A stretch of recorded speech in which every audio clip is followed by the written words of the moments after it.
All right. Thanks everyone for joining us today.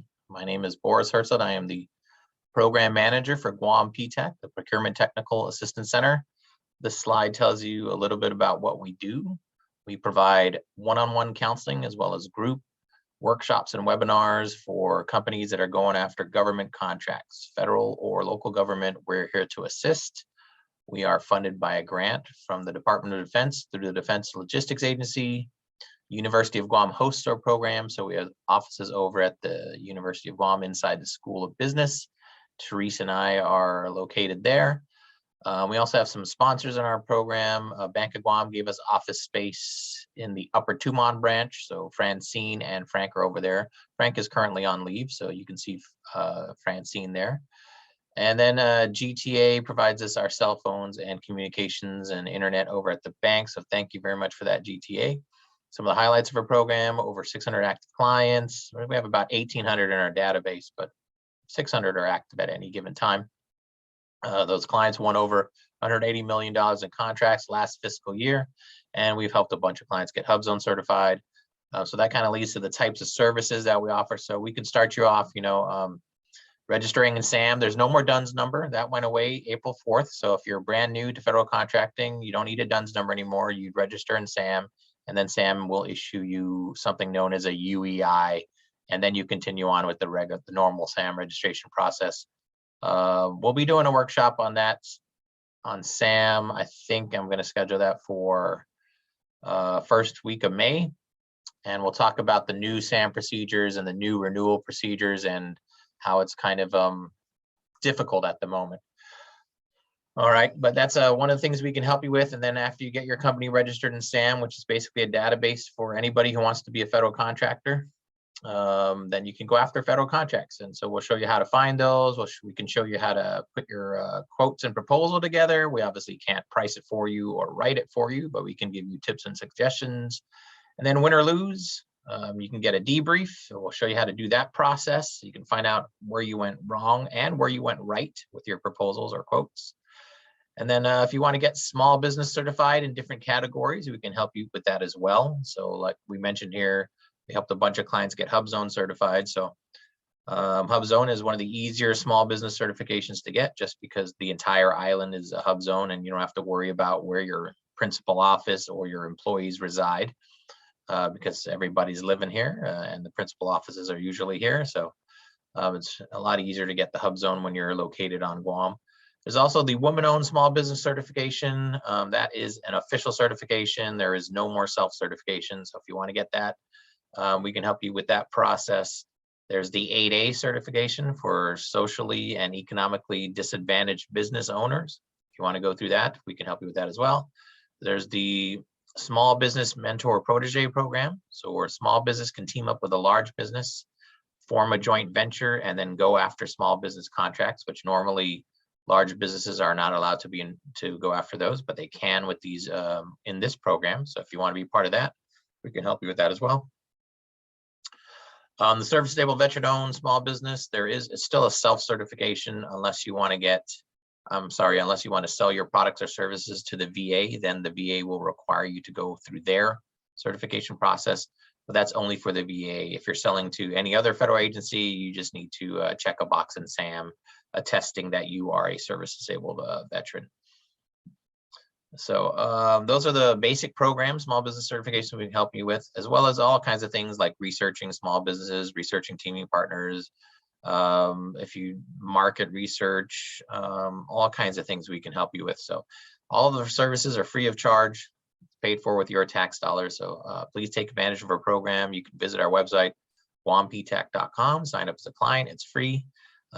Share the link with your friends, other business owners. The more we can get people involved in federal contracting, the better, especially on Guam, the better for our island and our economy here. So some of the partners we work with, the SBA, all those small business programs I mentioned are SBA programs, except for the service-disabled veteran-owned small business program, but that will be an SBA program in 2023. So when that official certification comes around, of course, we'll be sharing that information with everybody. If you want to get some business development training, please go see the folks at the SBDC, the Small Business Development Center. They're here to help you with that kind of stuff. So business development, starting a business, expanding your business, getting some financial training. You need to put a business plan together, so a bank will give you a loan. All that stuff can be done with the help of the SBDC. So go see them. They're also here at UOG in the School of Business. Then APTAC is Association of PTACs. So every state has a PTAC. Many states have multiple PTACs, so about 93, 94 PTAC offices across the country. And we have an association we can go to find out what's going on in federal contracting, as well as more importantly, when we need help with things.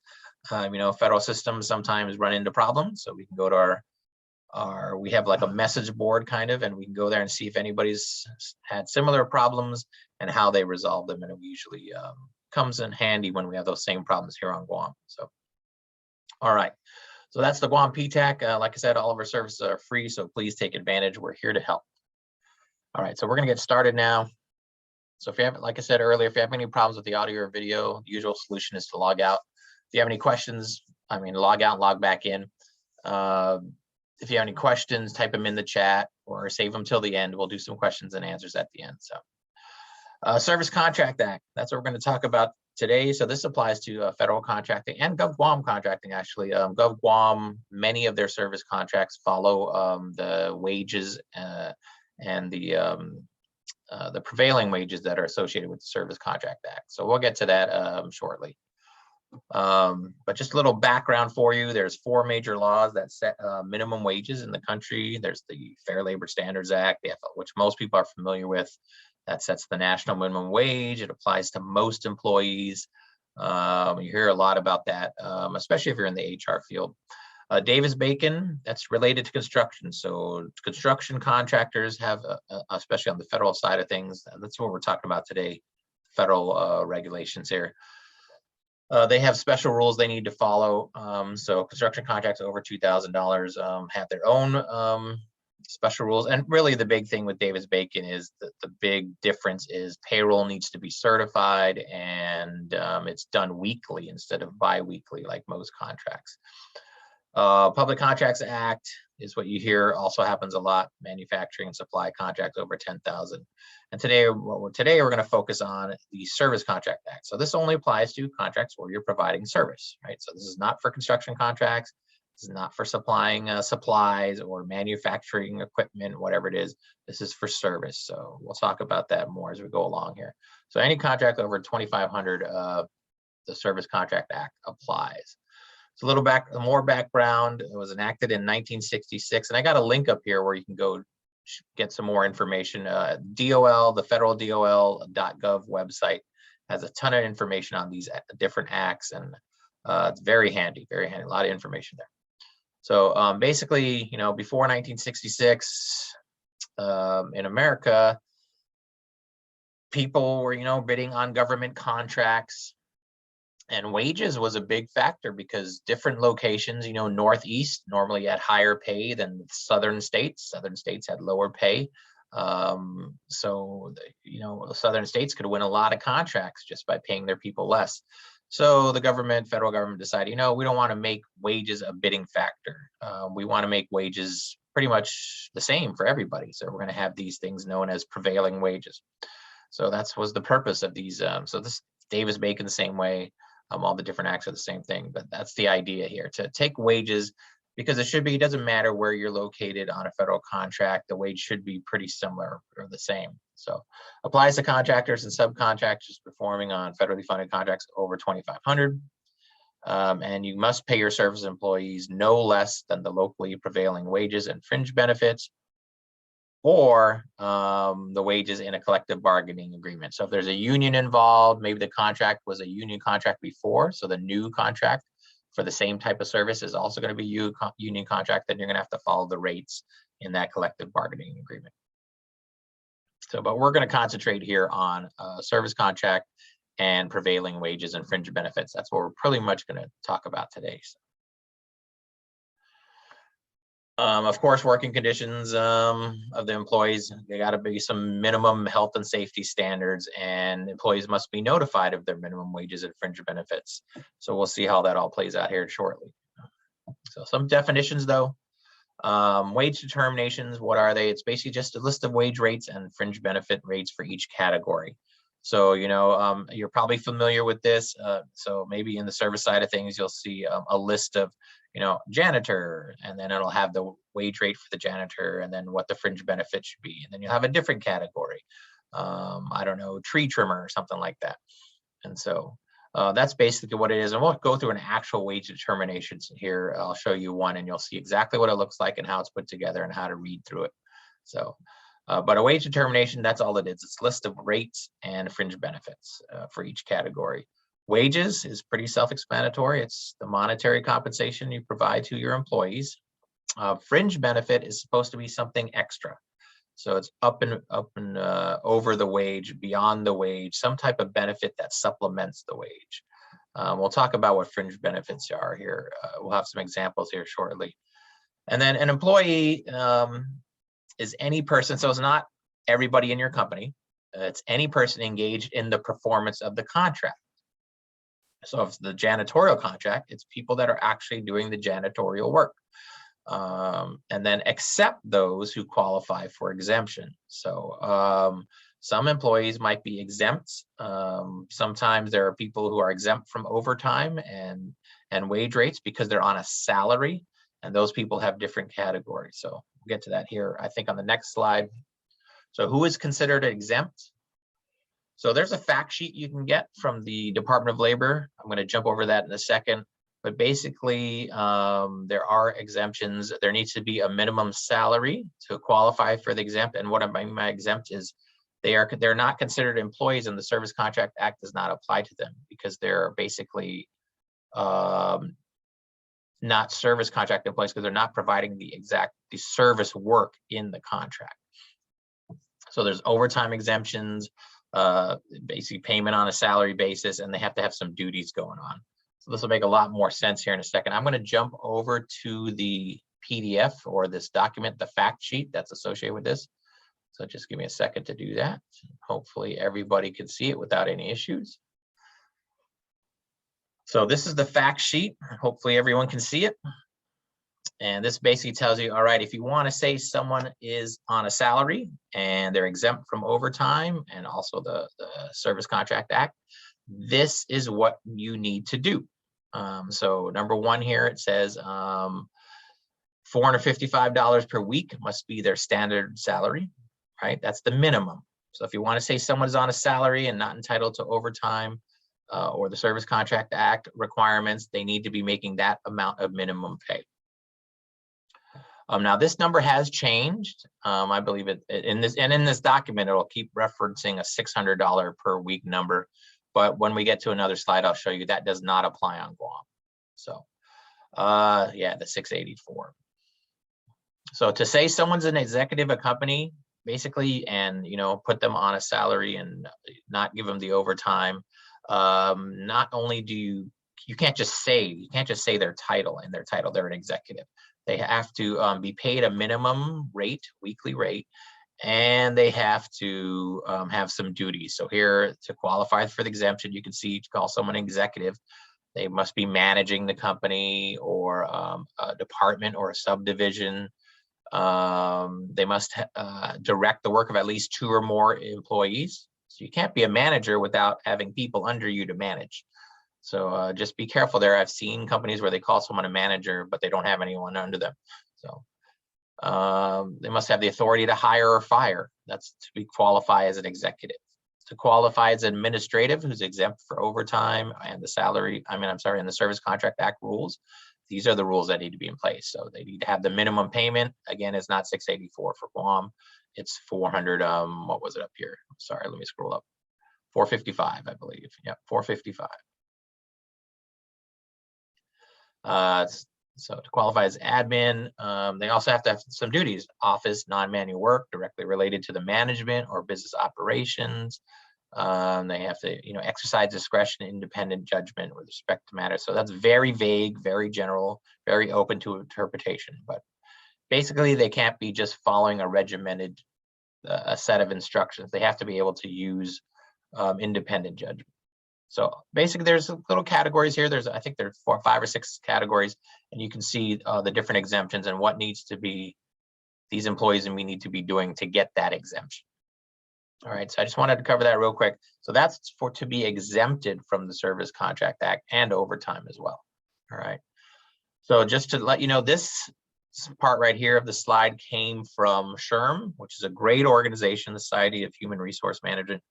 And you can go visit their website and put a link on the bottom, and they talk about, and they cover this SCA, and they go through all the different aspects of it. But here, I just wanted to point out to you, there was a rule back in 2019 where they raised the salary requirements to claim the exemption to $684 a week, but there was a special salary level of $380 for employees in American Samoa, and a special salary of $455 per week applies to employees in Guam and the Commonwealth of Northern Marianas Islands. So the $684 does not apply on Guam or the CNMI. All right, so some examples of service contracts: cafeteria, food service, you see this quite a bit. Laundry, dry cleaning services, janitorial services, pest control. These are all services that, you know, the military bases on Guam, the different federal agencies out here, they usually require most of these services. Security guard, I've seen that contract go out. Support services at government installations, you know, that's like the BOSS contract, DZSP 21, base operation support services. That's what the BOSS stands for. Tree trimming services. So these are just a sample. There's all kinds of different services going on for the different federal agencies out here, mostly Department of Defense. Contracts that are not SCA covered. So anything for something other than services, which makes sense. This is the Service Contract Act, right? So if it's construction, that would be Davis-Bacon Act that rules over that. So if it was supply and manufacturing, that would be the Contract Wage Hours Act. So, carriage of freight personnel by vessels, although it seems like a service, these are actually governed by tariffs. There are maritime tariffs in effect for these, so they don't follow the Service Contract Act. Leasing of space, professional services. So even though it has the word services, the SCA does not apply. These are things like lawyers, accountants, medical personnel, things like that. Federal assisted contracts for services entered into by state governments, so Medicare, Medicaid programs, things that state governments are doing or territory or Guam is doing, those would not be covered.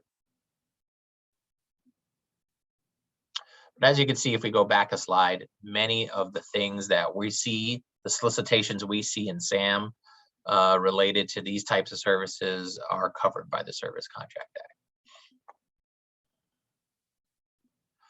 All right, let's talk a little about wages and fringe benefits. So wages and fringe benefits, two separate things. So you got to keep them separate when you're tracking these.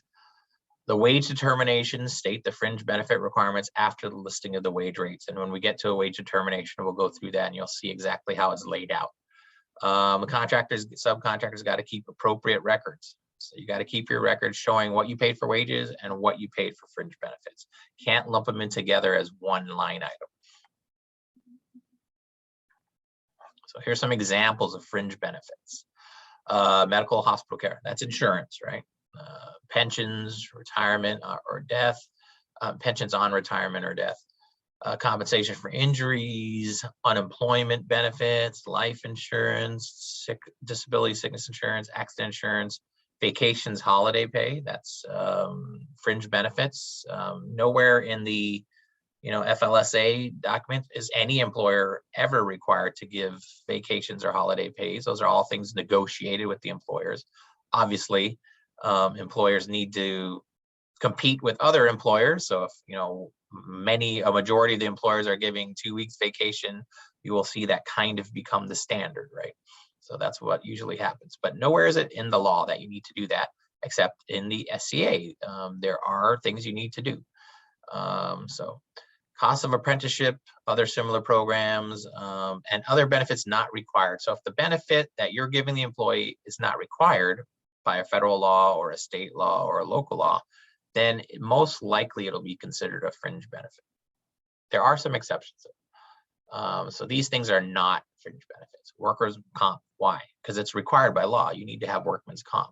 Social Security is required by law, right? So that's not a fringe benefit. Board and lodging, that's just added to the wages.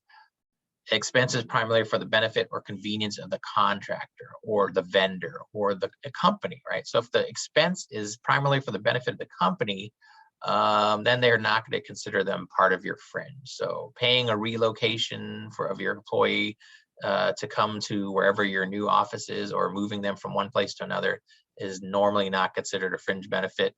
A recruitment bonus, tools, other materials, for laundering, maintaining uniforms, where you're supposed to do that anyway. And you'll see on this wage determination that we look at, I think that's part of it. So it's not really a fringe benefit. Contributions such as parties for employees. So if you put a party, whatever, a monthly party, weekly party together, or some kind of event, that's really not a fringe benefit. That's more of, right, you want to just keep morale up. It's beneficial to the company. Flowers, cards, gifts, all this kind of stuff is all not considered fringe benefits. All right. Sometimes you'll have companies that self-insure. So if they do that, can be considered a fringe benefit? It depends.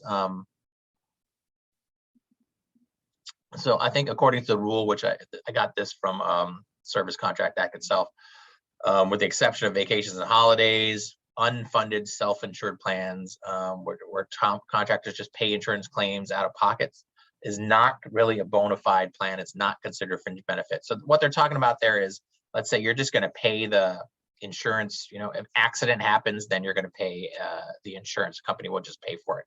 But there's no real plan in place. It's just whenever something pops up, then we'll pay for it. But you can do self-insurance if you do something like the company's going to invest, I don't know, whatever it is, let's say $1,000 a month into a fund, and that fund will sit and grow in some kind of account, and that will be used to pay emergencies as they pop up.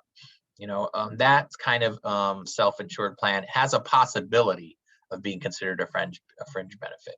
But like I said, if you have something like that going on, then you got to get approval by WHD, is the Wage and Hour Division of Department of Labor, for a self-insured plan. Okay, but you know, not common. Self-insurance is not common. Where can you find wage determinations? We'll talk about that in a second here, but SAM.gov. So SAM.gov is the official portal now. It used to be on the Department of Labor website. No longer. It is now on SAM.gov. And just a little side note, SAM.gov has a bunch of things now. So not only is this where you register to be a government, a federal contractor, it's also where you can find opportunities. There's this link there, says contract opportunities. That replaced the FedBizOps website. And so there's all a bunch of things you can find out if you want to see assistance listings, contract data, all kinds of stuff. But we're going to concern ourselves today with the wage determinations, because we want to know, all right, maybe we have a Service Contract Act covered contract. We want to know what wages we should be paying our employees.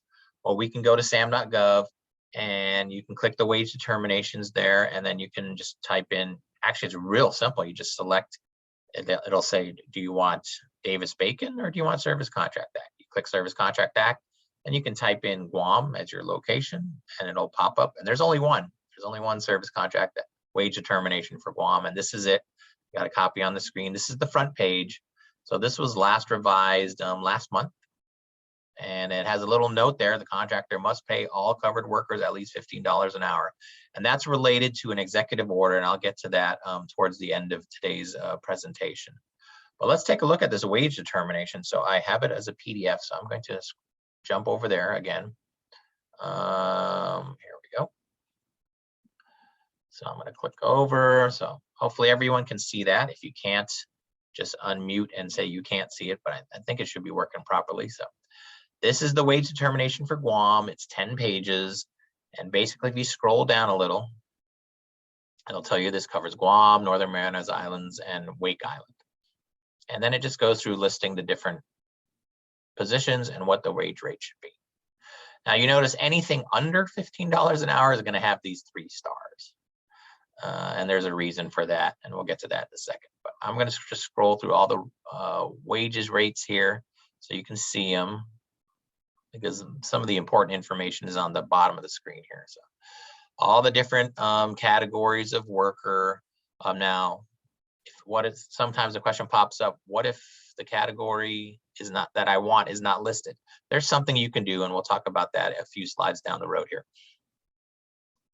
Let me just scroll down. All right. So you notice anything under $15 an hour had 3 stars next to it.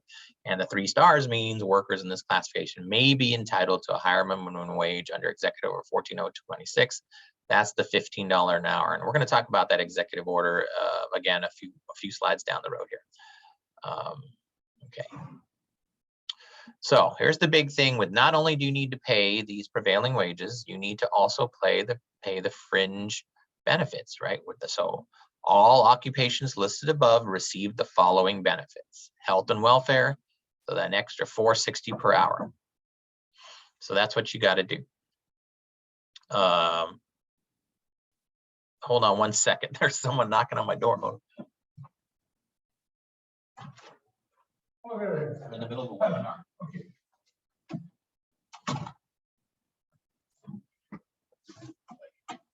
Sign in with it. So you got to pay an extra $4.60 per hour for the health and welfare, and so they give you a little. That's up to 40 hours per week, or 184 per week, or whatever it is per month, right? So, and then this health and welfare is for another executive order, but that executive order does not apply on Guam, so it's the $4.60. Okay. Then we'll talk about what you can do for the health and welfare, how that works. I have some examples coming up here. So, vacation, you also need to supply at least 2 weeks paid vacation after 1 year of service, 4 weeks after 3 years of service. Holidays, a minimum of 11 paid holidays. So do they have to be these exact same holidays? Not necessarily. You can substitute them, but there's got to be at least 11 of them. All right. And then they have some footnotes for different occupations and some different qualifications, but these are normally not the usual things. And what else do we have here? Hazard pay differential, again, not normal, but there is a uniform allowance. So if employees are required to wear uniforms in the performance of the contract, the cost of furnishing such uniforms and maintaining such uniforms is an expense that may not be borne by an employee, or such cost reduces the hourly rate below the required by the wage determination. So you can supply help with the uniforms and take care of the uniforms. And what's this? Okay, these are the conformed occupation. So that's the normal, not normal at all. But the big thing here is the health and welfare. There is a $4.60, I believe it was, and the vacation holidays. So that's what you need to also consider. And this 460 needs to be separate line item, separate on your reporting, on your payroll, whatever you use to report your wages. So that is a basic wage determination. All right, so let's continue on here. So what if an employee works in more than one category, right? Well, you got to segregate that then. So the time they spend working in each classification should be segregated and paid according to that wage rate, right? If you cannot, this again goes down to good record keeping. If you're good at record keeping and you keep good records of what's going on with your employees, no problem, you'll be fine. But if Department of Labor ever walks into your office and you don't have the records, then you would need to have been paying your employees at the higher of the 2 rates the entire time. Or you'd have to be paying them in the higher category the entire time, because you can't prove that they were working in a lower rated category. So you must keep some pretty good records here. So what if an employee works on an SCA contract, Service Contract Act contract, and a non-SCA contract? So, 20 hours a week, they're working on a federal job. The other 20 hours a week, they're working on maybe local or private sector jobs. You got to separate those, keep them separate and track them accurately. So the time they spend on the SCA contract, they get their SCA pay, and the time that they're working on their non-SCA stuff, they get their non-SCA pay. So just because the $15 an hour is a minimum for Service Contract Act doesn't mean it's a minimum for all the work your employees do, right? Again, though, if you're not recording it properly, Department of Labor is going to say, hey, well, you should have been paying $15 for everything because you don't have records to prove that they weren't working on Service Contract Act contracts. So accurate records is a must here. Employee notification. So I'm sure you've seen this when you go to work offices and job sites as well. Employees do have rights, and there needs to be some kind of notification to employees. So you as a contractor or subcontractor need to keep that notification handy. Notify each service employee commencing work on the contract of their minimum wages and fringe benefits. So you have to have some kind of poster there. And the wage determination, like I showed you, should also be posted there so they can flip through it and see, make sure the wages they're getting are proper and match the wage determination, or the prevailing wages, as some people call it.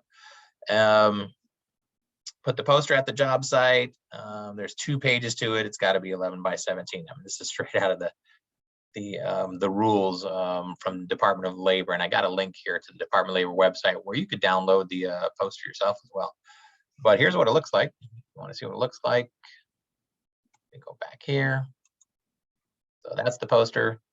Yeah, I'm sure you've seen this at job sites and offices. So normally, if it's Service Contract Act, you just check one, and then it just lists here all the different rules involved with the Service Contract Act. And then, of course, you would have the wage determinations right next to it. Okay, so nothing big there. Timely payment, wages must be paid no less than semi-monthly, according to the Service Contract Act. So, you know, no less than, so you can't pay them once a month. It's got to be twice a month at least. Most people follow bi-weekly, I think, is what you see a lot on Guam. So not too much of an issue. Fringe benefits, if you're paying them in cash, they got to be paid on the same payday that you're paying the wages. So you can't say, hey, I'll pay your fringe in cash, but you know, give me some time to gather it. Nope, it's got to be same day as you get your wages. Payments to bona fide fringe benefit plans may be made no less often than quarterly. So like I said earlier, if you want to do your self-insurance or something like that, and you're keeping a fund going, those payments have to be on a regular basis, which is no less than quarterly. So how do you calculate fringe benefits? This comes up quite a bit. So how do you figure out the fringe benefit rate? So we want to get to 460, right?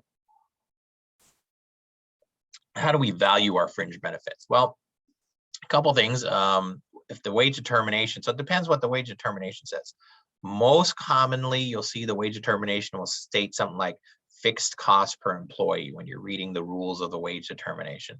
So basically, the health and welfare rate is required to be paid for each employee, and how you compute it is based on the all hours paid for, or up to 40 per week, 2,080 per year. That's the common way of doing it. Sometimes, though, a wage determination will say this is based on average cost, and that's where you base it on the all hours, including the OT. You notice the common method does not include any overtime hours. So if you have overtime hours, that will be included, but this is the rare occurrence. This does not happen very often. So we're going to go with the common one and go and show you some examples over here of how you compute the fringe benefit. So let's say we know the fringe, I'm sorry, the prevailing wage documents, said to have at least 11 paid holidays, but let's say you're going to have more than that, right? So let's say you're going to have 10 extra ones. You're going to have 21 paid holidays. I don't know if anyone does that at all, but probably not a good example. But if you added extra holidays, well, that would be a fringe benefit, right? So those extra holidays would be, let's say there's 10 of them. The employee's hourly rate is $9 an hour. We'll have to update this because the minimum nowadays is 15. And so, but in this case example, it was 9. So 9 times 80 would be 720. Divide that by hours in a year, and that's your 0.35 cents basically. So 35 cents per hour is taken care of by those 10 paid holidays, those extra 10 paid holidays. So that, you know, would subtract that from the 460, and you still have to come up with the difference, right? Another way you can do it is an extra week of paid vacation, maybe.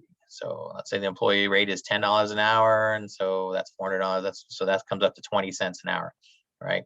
So obviously, if you're looking at this example, you'll see that given extra holidays and given extra vacation, probably won't get you there to the fringe benefit that you need to get to. Probably a better way to do it is offering insurance, obviously, medical and dental insurance. So let's say the company pays $400 a month and the employee pays $200 a month. Let's say the insurance covers their whole family. You only count the portion that the company pays for. You don't count the portion that the employee pays for, because that's coming out of their own pocket. Can't be a fringe benefit if they're paying for it. It's the fringe benefit has to be up and beyond the salary. It's something that the company is giving them. So the company is paying $400 a month. So that's times 12 months, 4,800 divided by the hours in a year, and that comes up to $2.31 an hour. And then a matching 401k. Let's say employee contributes $200 per pay period, and the company matches $200 per pay period, right? 200 times 26 pay periods, that's $5,200. Divide that by the hours in a year, and you get $250 an hour. So if you did these two things, you would meet the fringe benefit or health and welfare of $460. You'd come in at, what is this, $481, and you'd be fine. So that's one way you can do it. Or you can pay it all in cash. You can keep it a separate line item, whatever you want to do. But there are ways to do it. It just depends on the fringe benefit that you're offering your employees. Any questions on this calculation?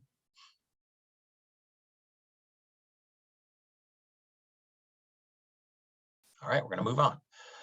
What about temporary or part-time employees? Service Contract Act doesn't say anything about temporary or part-time or full-time. It doesn't use those words. So, but however, part-time employees, they only need to be provided a proportionate amount of the vacation. So if you got employees doing, a regular employee is 40 hours a week, that's full-time. If they're doing 20 hours a week, then half of the vacation and holiday and fringe benefits is due to them. Now, here's the big thing, record keeping. Now, this is all laid out in the law. Employers need to keep the following records. So, of course, typical stuff, name, address, SS number, the correct work classifications. Now, if they're doing multiple jobs, multiple classifications, you definitely want to separate them and include the different rates. Obviously, the fringe benefit's probably going to be the same because it's $460. If there's any cash payments in lieu of fringe, you want to keep those separate as well. Total daily and weekly amounts paid, daily and weekly hours worked, any deductions from the total daily or weekly amounts paid. So basically everything that you would have in a normal payroll, just a little more detailed, and definitely categorizing the rates. That's the big thing, especially if they're working more than one category, or even working, SCA contract for 10 hours a week and non-SCA for 30 hours a week. Definitely want to keep those separate and keep them as separate line items on your detailed payroll. Okay, list of wages and fringe benefits for which wage rate, blah, blah, blah. Okay, nothing big there. Make sure you keep these records available for inspection in case you never know when Wage and Hour Division, DOL, will walk into your office. So you got to keep them for 3 years from the completion of the contract. So even if you finish the contract, don't think you can just throw your records away. You got to keep them for 3 years after. And let's see.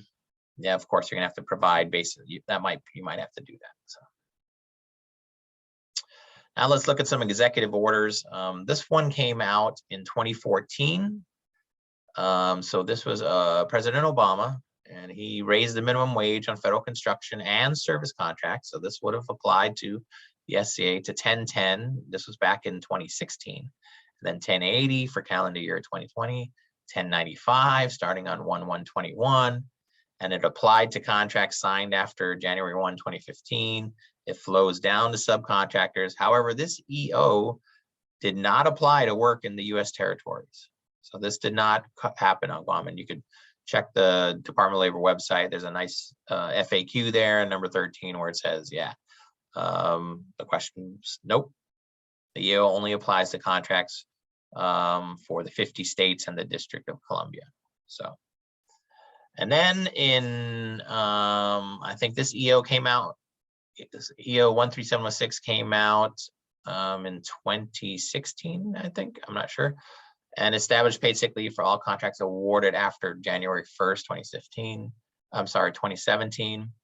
Employees got 1 hour of paid sick leave for every 30 hours worked, up to 56 hours of paid sick leave per year, flows down to subcontractors. Again, this EO did not apply to work done on Guam. So there's a little, again, an FAQ you can read to show you that that's correct. Okay, but then this executive order came out. This is Joe Biden, Executive 14026. This was signed on April 27th, 2021, and it raises the minimum wage for federal contractors to $15 an hour effective January 30, 2022. So about almost 3 months ago. And it's going to also increase every year starting January 1, 2023, based on inflation. So it will be adjusted. Applies to contracts. These are federal contracts.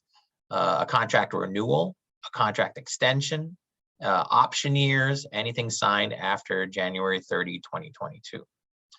So this might be, you might be in a situation where maybe you had a 5-year contract you signed with the government and you signed it in, I don't know, 2020, and you did not anticipate, and I don't think anyone could have anticipated the minimum wage going up to $15 an hour. So you probably should be able to do an REA, a request for an equitable adjustment, and you could submit that to your contracting officer and ask them to assist you with the increase in wages that is through no fault of your own, right? Because if you're going to do the, maybe let's say you got the contract in 2020, it is now 2022, so you're going to do your maybe 3rd option year coming up, and that will be signed after January 30, 2022, because we're already past that point. And so those wages will apply. So, and this flows down to subcontractors. Your subcontractors need to be following these wages as well. And this executive order does apply to work done in U.S. territories. And you can see from the DOL website, not only does it apply to 50 states, District of Columbia, and specified U.S. territories, including Guam and Puerto Rico. So this is effective right now on Guam, basically. Now, how are wages determined? That's, some people like to figure that out as, but it's done usually through surveys. I think they just did a Davis-Bacon Act survey a couple weeks ago, and that was emailed out to a bunch of different, or through the Guam Contractors Association and Department of Labor to different contractors on Guam. But it's all based on surveys that they send out to contractors and vendors and saying, hey, what are the wages you're paying in your area? And so they can put these wage determinations together. If you're missing classification, and let's say, like I said earlier, on that list, you're going down that list and you don't see a classification for a type of employee you have, which is rare. It's pretty rare, because a lot of the, I mean, 99% probably of all the classifications are there. But you can request an additional classification and rate. I'll show you what the request looks like. Let me jump over to that PDF. And I believe this is it right here. Is that it? Yeah. So hopefully they'll come out with a new form soon. I think this one's, yeah, this is expiring at the end of the month, but it's just a basic form that you can, it's a fillable form. You can type it in and you tell them all about your company, the project that you're working on, and then the description of the category that you want a new category for, your rationale for it, and then the wage rate that you want for it. I'm not sure why they put the fringe benefits, because that's going to be $460. So, but anyways.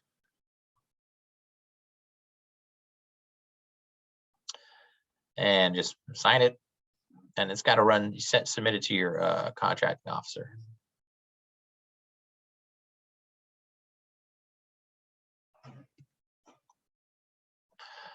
So contractor initiates it, contracting officer reviews it, then they'll add their agency recommendation, and then they'll submit it to Department of Labor, and they'll decide in about 30 days or less what to do. I'm not sure, if anyone knows anyone who's had experience with this, that'd be great to find out, but I'm not sure. Does it usually happen in 30 days? Does it take longer? How do you know which wage determination to use? Like I said, for Guam, there was only one. But if you're working in a different area, let's say Hawaii, California, or something, there might be more than one. You'll see this also on construction with the Davis-Bacon Act. They divide the type of construction into different prevailing wages. So there's like 5 or 6 different wage determinations. But for this contract for Guam, there's only one. So it's pretty easy to figure out which one to use. But according to the law, the contracting agency is actually responsible to furnish you the wage rates. So they're supposed to let you know the wage determinations. So for example, I believe this is an opportunity right now that's on SAM for janitorial services for the National Weather Service office. And if you go to their solicitation, and I have a PDF version of it, I'm going to jump to that. You will see that, here we go. It's about 63 pages. And on page 50 is where they list the wage determinations, and they're using the exact same one that I'm showing you that I downloaded here. So just so you can see that's the same, I'll just scroll through it a little bit, and you can see it's pretty much exactly the same. So if you want to bid on something and the solicitation does not have the wage determination listed, or maybe as a separate attachment, please contact the contracting officer or the contracting specialist and ask them where is the wage determination, because you want to make absolutely sure everybody's following the same wage determination. Sometimes for these types of contract or in these separate cases here, make sure you read all the solicitation, all of the solicitation, all the amendments, because for example, in this one here, I think this was for solid waste management services. There was actually a collective bargaining agreement. So if you didn't read through that, you might think, oh, I just got to pay service contract wages. Nope, for this one, there was actually already wages in place from the previous contractor. So the new contractor would have to follow those wages at a minimum, or if the $15 an hour was higher, then they would use the $15 an hour, whichever's higher. But the point here is don't assume the wages. Always make sure you have them. And they should be listed in the solicitation. All right, where can you go to get help? U.S. Department of Labor is a great place to go. The website has tons of information. I put a link here for you. If you want to read the law itself, you can go to the Cornell website, which I really love using their website to read about federal acquisition regulations. And the way they put it together is a lot better to me than the actual federal acquisition regulation website. And then SHRM. SHRM is a great organization, great for all the human resource questions and details that you need. And you can do a good, easy search on their website. Just type Guam in a keyword or something like that. You can find everything that relates to Guam. So I put a link there for you for that as well. Okay, I think I went through that pretty quick. Yep. So here's our contact information. Like I said, visit our website, guamptac.com, sign up as a client. We also have a Facebook page. You can like us on our Facebook page. We do posts on our Facebook and LinkedIn pages of various, stories, topics that are of interest related to government contracting. Of course, the big topic right now is SAM. SAM is going through some major problems ever since they removed the DUNS number from SAM. So, but here's our contact information, and I'm going to open up to questions if anybody has any questions. So let me stop the share, and feel free to unmute yourself and ask any questions. Anybody? Nope. Hi, Boris. Ron Delphin here from G4S. First of all, thanks for the presentation. That's very informative.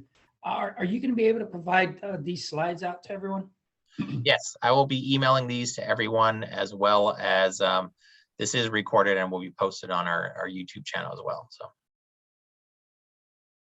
Great, thank you. You're welcome.